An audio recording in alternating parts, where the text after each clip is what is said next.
How to delete Uber Eats account permanently. Hello everyone, I am Vishaka and welcome to our channel. Now, let's get right into the tutorial. Firstly, go ahead and launch the Uber application on your device. Now, tap on the three lines on the top left corner to find the menu.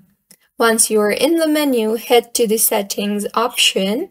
Now, scroll down to find the Privacy Settings option. After you are in the Privacy Settings tab, you will see the Delete Your Account option listed at the bottom of your screen. Simply tap on it.